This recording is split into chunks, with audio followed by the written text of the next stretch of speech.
Hãy lót tình ra ta vô đã bên trong hãy đi hát la berkai na dong cha dong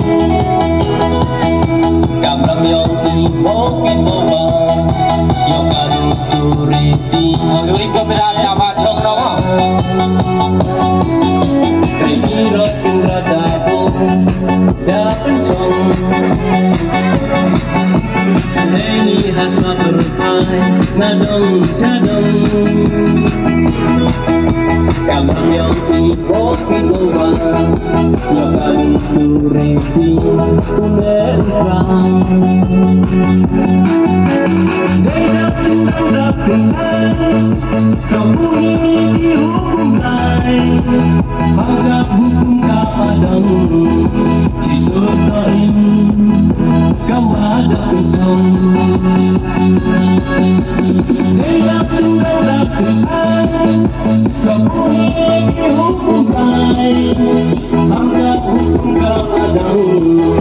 chỉ số đợi cảm hóa đợi trong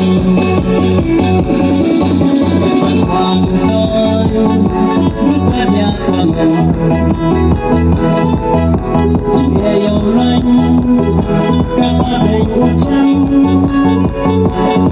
để xem hoa đi đôi nhà đâu cũng dẫu tìm là đi yêu tu tình không hoàng tôi bước em nhà sang nghe yêu lạnh các bạn đình tranh để xem hoa đi đôi nhà đâu cũng dẫu tìm là đi yêu tu tình không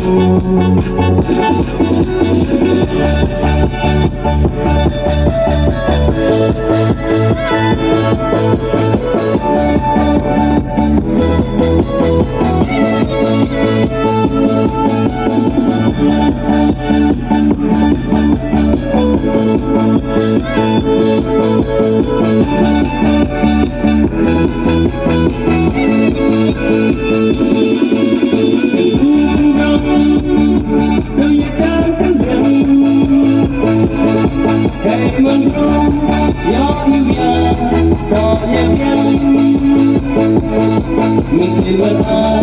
ta có những tình ta vì bao việt nam thấy như họ vượt hai đừng buông đâu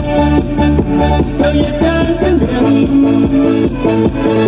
để mình rung gió yêu nhà có nhẹ nhàng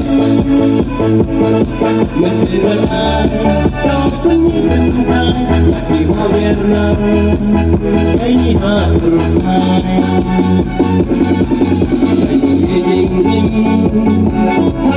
đi vào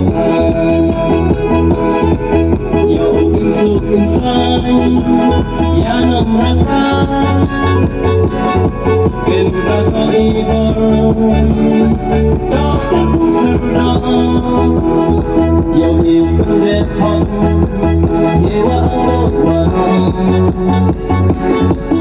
xin về đình im hát ơn đi vào dẫu kinh dù kinh xanh giá nằm ra ca kinh ta có ý bờ đó là cuộc đời đó dẫu yêu không đẹp không nghe quá ốc và để nhắc chúng ta gặp được anh cho vui yêu cùng lại